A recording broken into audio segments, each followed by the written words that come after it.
He said he was going to the gym, but the GPS on his phone led me to a motel 5 miles away. The screen's soft glow lit up the passenger seat, pulsing with every turn he took.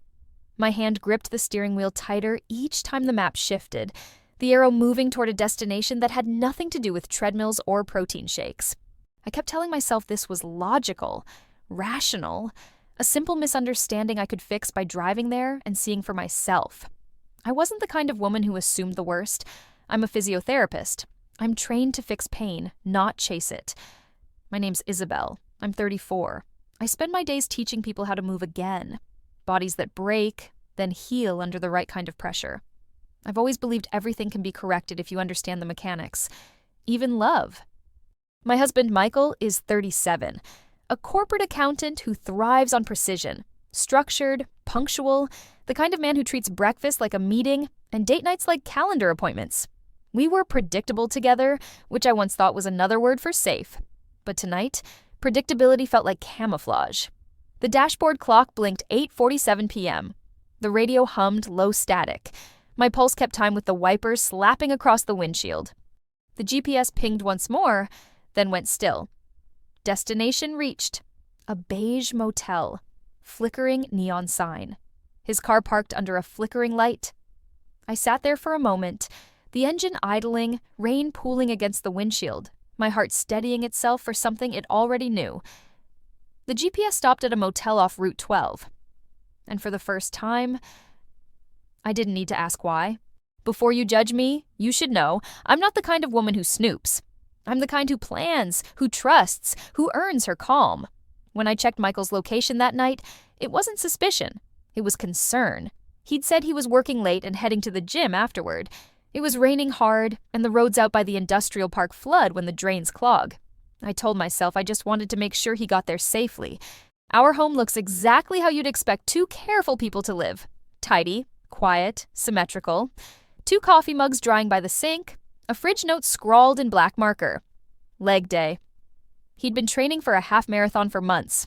New running shoes, protein powders stacked like trophies. The kind of focus that makes ordinary men look like they're rebuilding themselves from the inside out. He used to invite me along on his morning jogs. Now, he said he preferred solo runs, more meditative. The showers got longer, his playlists louder, the conversations shorter. It's nice, I told myself, that he's taking care of himself. That's what good wives say when distance starts looking like discipline. Every time he came home late, sweat-soaked, smelling faintly unfamiliar, I told myself I was lucky, that this was maturity, not detachment. But love, I've learned, can turn logic into anesthesia. You numb the ache until it stops sounding like warning. So, when I opened that app and saw his route zigzagging away from every gym in the city, I didn't feel paranoid. I just felt tired. Before you judge me for following him, you should know I wasn't chasing drama. I was chasing proof that I wasn't crazy for believing him. Michael came into my life because of a torn rotator cuff. He'd pulled it during a charity softball game and ended up at my clinic. All nervous laughter and overcompensation, the kind of man who apologized for sweating too much. I remember thinking he was refreshingly calm. Not charismatic, not a spark, just steady. After years of dating men who lived like fireworks, dazzling, brief, exhausting, his quietness felt like a home I could exhale in. Our romance unfolded like a slow recovery plan. Sessions turned into coffee, coffee turned into dinners, dinners turned into weekends spent in comfortable silence. He was patient, thoughtful, always on time. When he told me he loved me, it sounded less like a declaration and more like a decision. The first years of marriage were quietly beautiful, predictable, warm. We were partners in control.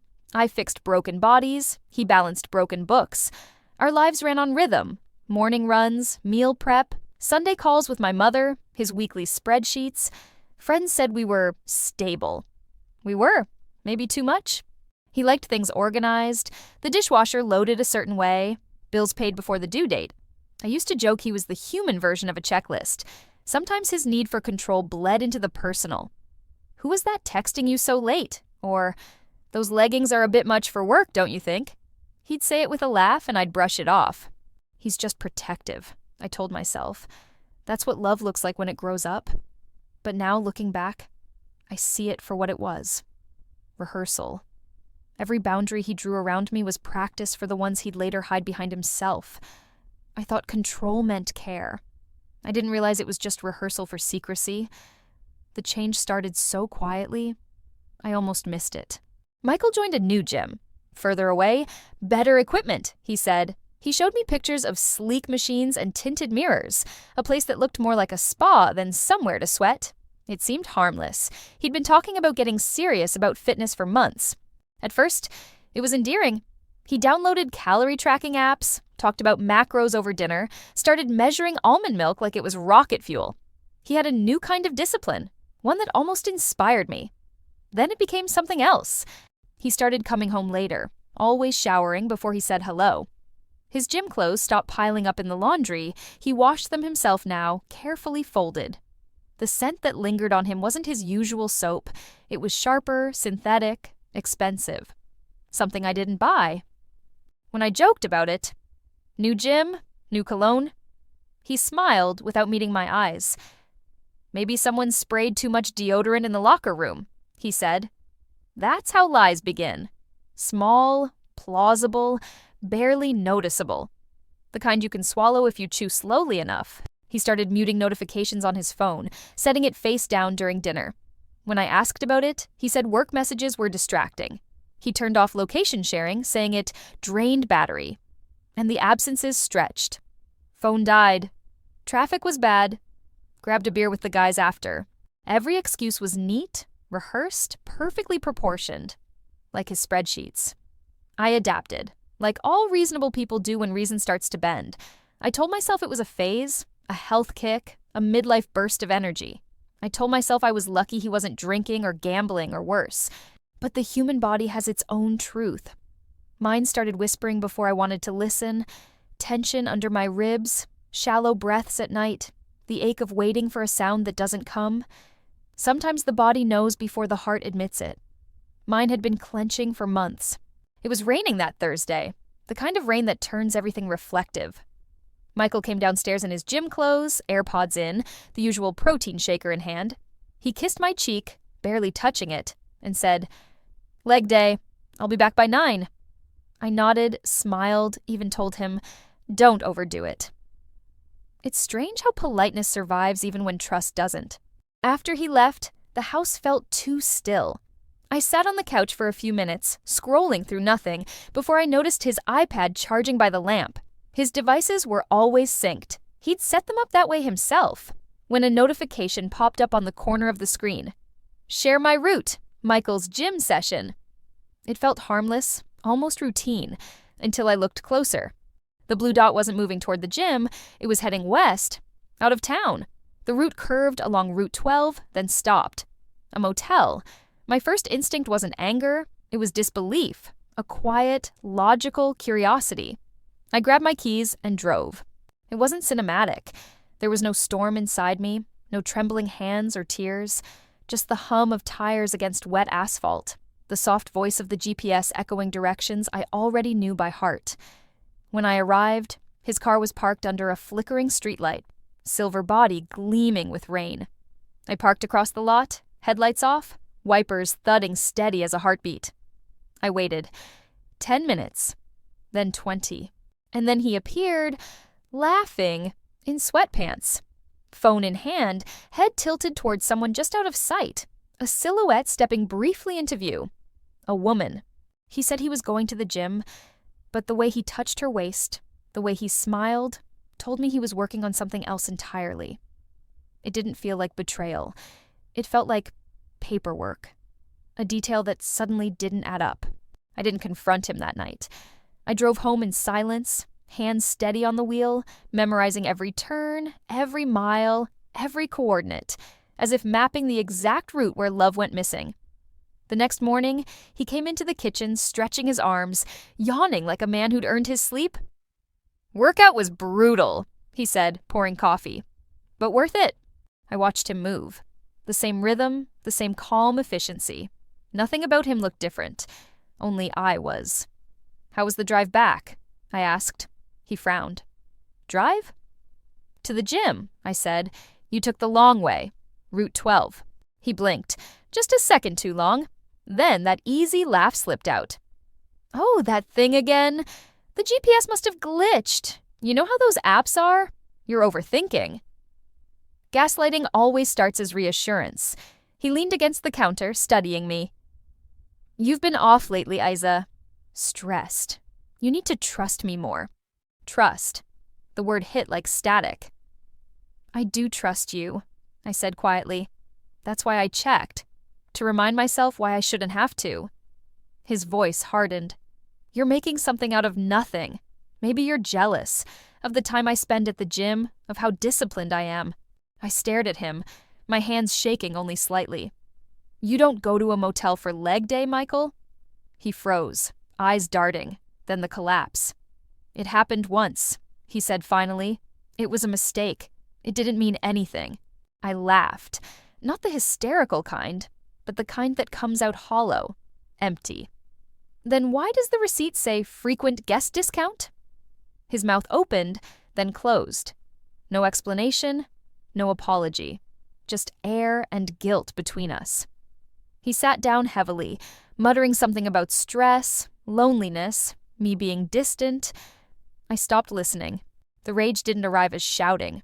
It arrived as quiet. I didn't throw him out. He didn't beg me to stay. We just stood in that kitchen, staring at 2 cups of coffee going cold. And in that stillness, I realized silence can be its own punishment. And his had only just begun. After that morning, he slept in the guest room to give us space. I didn't argue. I just started moving differently. Quieter, slower, as if the house itself had become a wound I didn't want to reopen. When he was out, I began to look. Not out of vengeance, out of hunger for the truth, or maybe confirmation that I wasn't crazy. His gym app still logged sessions, every visit neatly time-stamped, but the locations told a different story. Check-ins at small-town motels, gas stations miles from the city, gaps in between that no treadmill could explain. Then the emails. Short, polite, threaded with subtext. You make those late meetings worth it. And replies from women whose names I didn't know. Friendly, warm, always fading into implication. Twist number 3. It wasn't new. It wasn't even rare. It was a system, a pattern, different faces, same rhythm. I wasn't the exception. I was just the most recent routine. He didn't cheat because he was bored. He cheated because admiration is the only thing he knows how to lift. The realization didn't break me. It just made everything smaller. I stopped going to work for a few days, stopped eating properly, slept on the couch because the bed felt dishonest. He built muscles. I built walls. And when I finally sat down at the kitchen table, surrounded by the wreckage of our order, his spreadsheets, my silence, our empty mugs, I realized something simple and terrible. There's no apology that can rebuild something that never had weight to begin with. We were never solid, just 2 people mistaking repetition for trust and calling it marriage. It's been 4 months since I left. I rent a small apartment near the river now. Thin walls, quiet neighbors, a view of nothing in particular. I still work as a physiotherapist. Every day I help people relearn how to stand after pain has changed their balance. The irony isn't lost on me. I fix bodies that forgot how to stand. I still don't know how to fix mine. Michael and I haven't spoken since I moved out. There's no rage left. No closure either. Just the dull rhythm of moving forward because stopping feels worse. People think betrayal breaks you, but sometimes it just rearranges you. Smaller, harder, less kind. He said he was going to the gym, but his GPS led me straight to a motel. Turns out his workout routine was learning how to lie better. Now, when I walk past a gym and hear weights drop, I think some people train for strength. Others train for escape.